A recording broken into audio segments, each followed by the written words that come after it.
రంగారెడ్డి జిల్లాలోని Janwada farm house పై సర్కార్ action షురూ చేసింది. ఫామ్ హౌస్ ని పరిశీలించారు ఇరిగేషన్ అధికారులు. ఫామ్ హౌస్ ని కొలుస్తున్నారు అధికారులు, సిబ్బంది. ఇప్పటికే జన్వాడ ఫామ్ హౌస్ ని కూల్చొద్దంటూ హైకోర్టుకు వెళ్లారు బీఆర్ఎస్ నేత కేటీఆర్ సన్నిహితుడు ప్రదీప్ రెడ్డి. అయితే సిటీలో చెరువుల కబ్జా, ప్రభుత్వ భూముల ఆక్రమణలపై రూల్స్ ప్రకారమే వెళ్లాలని ప్రభుత్వానికి సూచించింది హైకోర్టు. ఇదే అంశంపై డీటెయిల్స్ ధనరాజ్ అందిస్తారు. ధనరాజ్, ఎట్లా ఉన్నాయి డీటెయిల్స్? యశోద, రంగారెడ్డి జిల్లా శంకర్పల్లి మండలంలో ఉన్నటువంటి ఈ జన్వాడ ఫామ్ హౌస్ పైన ఇరిగేషన్ అధికారులు ఒక సర్వే కొనసాగిస్తూ ఉన్నారు.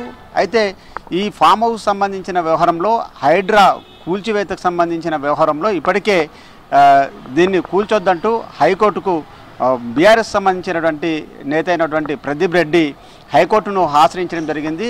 అయితే హైకోర్టు చూసినట్టయితే ఏదైతే 111 జీవోలకు సంబంధించిన వ్యవహారంలో కావచ్చు, అదేవిధంగా FTL బఫర్ జోన్కు సంబంధించిన వ్యవహారంలో హైడ్రా ఏదైతే తీసుకున్నటువంటి చర్యలకు ఏదైతే ఉందో వాటి ప్రకారంగా ముందుకెళ్ళొచ్చు అనే విషయాన్ని మొత్తం మీద గత 4 రోజుల క్రితము ఏదైతే ప్రదీప్ రెడ్డి బీఆర్ఎస్ నేత హైకోర్టును ఆశ్రయించారో ఆ క్రమంలో మాత్రము ఆ రోజు మేరకు మాత్రమే కూల్చొద్దని మాత్రమే స్టే ఆర్డర్ ఇచ్చింది. ఆ తర్వాత దానికి సంబంధించినటువంటి వ్యవహారాలపైన ఇరిగేషన్ సంబంధించినటువంటి అంటే ఈ జన్వాడ ఫామ్ హౌస్ అనేది 111 జీవోను ఉటంకిస్తూ కూడా మొత్తం ఫామ్ హౌస్ అనేది నిర్మాణం కొనసాగించారు. అంతేకాకుండా ఇది అంటే ఒక ఫామ్ హౌస్ సంబంధించిన వ్యవహారంలో 20 ఎకరాలకు పైగా కూడా FTL సంబంధించినటువంటి బఫర్ జోన్లోనే ఈ నిర్మాణం కొనసాగింది అనేది మాత్రం ఇప్పటికే అధికారులు కూడా గుర్తించారు. దానికి సంబంధించినటువంటి వ్యవహారంలో ఫర్దర్ స్టెప్ కూడా కొనసాగనున్నది. అయితే ఈ జన్వాడ ఫామ్ హౌస్ సుమారుగా చూసినట్టయితే గత బీఆర్ఎస్ సంబంధించినటువంటి ప్రభుత్వ హయాంలోనే మొత్తం మీద ఈ 111 జీవోను ఉల్లంఘిస్తూ ఈ ఫామ్ హౌస్ నిర్మాణం కొనసాగింది అనేది మాత్రము ఇప్పటికే అధికార యంత్రాంగం గుర్తించింది. అయితే ఫామ్ హౌస్ అనేది FTL బఫర్ జోన్లో నిర్మాణం అయింది అనేది మాత్రము ఇప్పటికే ఇరిగేషన్ సంబంధించిన అధికారులంతా కొలతలు తీసుకున్నారు. అదేవిధంగా అక్కడ ఉన్నటువంటి జంటసాయాలకు సంబంధించినటువంటి విషయాలు చూసినట్టయితే ఉస్మాన్ సాగర్ గండిపేటకు సంబంధించినటువంటి చెరువుకు 10 కిలోమీటర్ల మేరకు మాత్రము దగ్గరలోను FTLకు సంబంధించినటువంటి ప్రాంతంలోనే ఈ నిర్మాణం అంతా కొనసాగింది అనేది మాత్రం ఇప్పటికే అధికార యంత్రాంగం గుర్తించింది. కాబట్టి తదుపరికి సంబంధించినటువంటి స్టెప్ చూసినట్టయితే ఇక జన్వాడ ఫామ్ హౌస్ను కూల్చేందుకు గాను ఇటు హైడ్రాకు సంబంధించినటువంటి బృందము మొత్తం మీద ఫామ్ హౌస్కు చేరుకుందనేది తెలుస్తూ ఉంది. ఇక మొత్తం మీద చూసినట్టయితే గత బీఆర్ఎస్ ప్రభుత్వ హయాంలోనే ఏదైతే 111 జీవోను ఎత్తివేసిన తర్వాత సంబంధించినటువంటి నిర్మాణం కొనసాగిందా లేదా అనే వ్యవహారాలపైన ఇప్పటికే దానిపైన సర్వే కొనసాగిస్తున్నారు. అయితే ఇప్పటివరకు చూసినట్టయితే ఫామ్ హౌస్ కేటీఆర్ తనది కాదు, తన మిత్రులది, తాను అందులో మాత్రము తాను లీజుకు తీసుకొని ఉంటున్నానని మాత్రం చెప్పడం జరిగింది. అయితే అది ఫామ్ హౌస్ అనేది జన్వాడ ఫామ్ హౌస్ అనేది కేటీఆర్ భార్య అయినటువంటి శైలిమ పేరుతోటి ఉందంటూ కూడా కొన్ని డాక్యుమెంట్లు కూడా బయటికి రావడం జరిగింది. అయితే కేటీఆర్ మాత్రం జన్వాడ ఫామ్ హౌస్ తనది కాదంటూ కూడా మొత్తం మీద తన మిత్రునిది లీజుకు తీసుకొని తాను అందులో నివాసం ఉంటున్నట్లుగాను చెప్పడం జరిగింది. అయితే ఏదేమైనప్పటికీ నిబంధనల మేరకు చూసినట్టయితే ఈ FTL సంబంధించినటువంటి ప్రాంతంలో చూసినట్టయితే ఆ భూమికి సంబంధించినటువంటి ప్రాంతం అంతా కూడా ఏదైనా అంటే వ్యవసాయం సంబంధించినటువంటి వాటిని కానీ లేకుంటే గ్రీనరీకి సంబంధించినటువంటి విషయాల్లో ఆ భూమిని మాత్రం సాగు చేసుకోవచ్చు. కానీ ఇలాంటి యాక్టివిటీస్ చూసినట్టయితే ఒక ఫామ్ హౌస్ నిర్మాణం చేపట్టడం అనేది మాత్రము నిబంధనలకు ఉల్లంఘన మేరకు మాత్రమే ఇప్పటికే హైడ్రా నగర శివారు ప్రాంతాలలో ఉన్నటువంటి అక్రమ నిర్మాణాలు ఏవైతే ఉన్నాయో వాటన్నిటిని కూడా కూల్చివేస్తుంది. ఈ కూల్చివేతలు కొనసాగుతున్నప్పటి క్రమంలోనే ముందస్తుగా జన్వాడ ఫామ్ హౌస్ సంబంధించినటువంటి వ్యవహారంలో జన్వాడ ఫామ్ హౌస్ను కూల్చొద్దంటూ ఇప్పటికే బీఆర్ఎస్ చెందినటువంటి ప్రదీప్ రెడ్డి హైకోర్టును ఆశ్రయించడం జరిగింది. ఈ క్రమంలోనే ఒక రోజుకు మాత్రమే స్టే విధించింది. ఆ తదుపరికి సంబంధించినటువంటి యాక్షన్ ప్లాన్ను కొనసాగించవచ్చు అనేది మాత్రము హైకోర్టు తేల్చి చెప్పడంతో ఇక జన్వాడ ఫామ్ హౌస్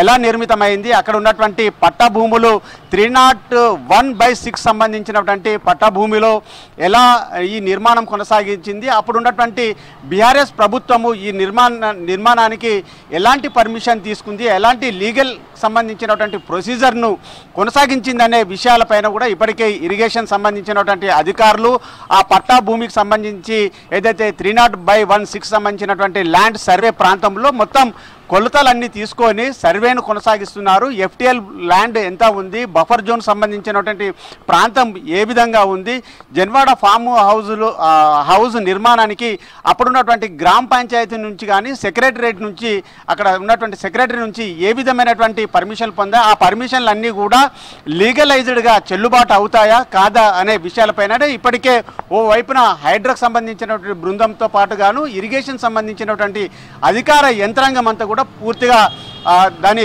కొలతలు నిర్మాణం సంబంధించిన వ్యవహారాలను పూర్తిగా లెక్కగడతా ఉంది. అంతేకాకుండా గత బీఆర్ఎస్ ప్రభుత్వంలో నిబంధనలు ఏ మేరకు ఉల్లంఘించారు అనే విషయాలపైన కూడా మొత్తం స్క్రూటినింగ్ చేస్తున్నారు. మరోవైపున చూసినట్టయితే ఇక హైడ్రా కానీ ఇరిగేషన్ సంబంధించినటువంటి బృందం కానీ అక్కడ ఉన్నటువంటి టౌన్ ప్లానింగ్ సంబంధించినటువంటి వ్యవహారాలు కావచ్చు, మొత్తం రంగారెడ్డికి సంబంధించినటువంటి ఒక కలెక్టర్ స్థాయికి సంబంధించినటువంటి అధికార యంత్రాంగం పర్యవేక్షణలోనే మొత్తం జన్వాడ ఫామ్ హౌస్ అంతా ఎలా నిర్మాణం కొనసాగింది అనే విషయాలపైననే మొత్తం మీద ఇరిగేషన్ అధికారులంతా కూడా కలిసి ఫామ్ హౌస్ ఎన్ని ఎకరాలు ఉంది, 20 ఎకరాలుగా ఏ రకాలుగా ఉంది, ఇరిగేషన్ సంబంధించినటువంటి విషయాలకు సంబంధించి పూర్తిగా దాన్ని కొలతలు లెక్కిస్తున్నారు. మరోవైపున చూసినట్టయితే ఈ లేక్ వ్యూకి సంబంధించినటువంటి కమిటీ బృందం ఏదైతే ఏర్పాటైందో గ్రీనరీకి సంబంధించినటువంటి బృందం, ఆ బృందం సంబంధించి నిబంధనలకు ఎలాంటి గైడ్ లైన్స్ ఉన్నాయో వాటిని వీళ్ళు ఏ విధంగా ఉల్లంఘించారు,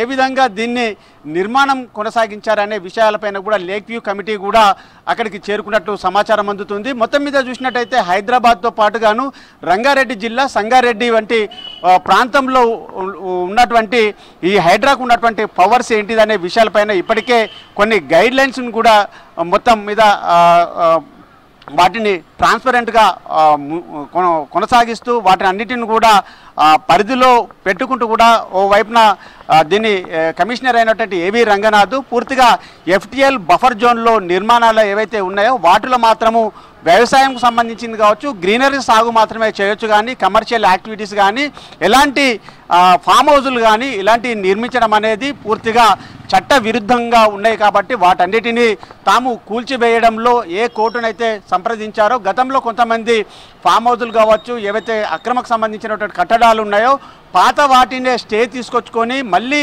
వాటికి సంబంధించి వాటిని ఇప్పుడు కూడా చూపుతూ కూడా మొత్తానికి తప్పుదారి పట్టిస్తున్నారు. కాబట్టి ఇక ఇలాంటి కట్టడాలపైన కూడా చాలా వరకు స్పెషల్ ఫోకస్ పెడతా ఉంది. అదేవిధంగా అధికారులకు సంబంధించినటువంటి నిబంధనలు ఏ మేరకు పనిచేస్తాయనే విషయాలపైన కూడా ఈ ఫామ్ హౌజులు, గెస్ట్ హౌజులు కావచ్చు, అదేవిధంగా కమర్షియల్ సంబంధించినటువంటి యాక్టివిటీస్ నిర్మాణాలు చేపట్టిన అక్రమ నిర్మాణాలన్నింటిని కూడా కూల్చివేసుకుంటూ కూడా గత కొన్ని రోజులుగా హైడ్రా చాలా వరకు సెన్సేషనల్గా ముందుకెళ్తుంది. దీనికి కూడా హైడ్రాకు చాలా రాష్ట్ర వ్యాప్తంగా తెలంగాణ వ్యాప్తంగా కూడా చాలా వరకు ప్రతిస్పందన కూడా వచ్చింది, చాలా వరకు ఫీడ్బ్యాక్ కూడా వచ్చింది.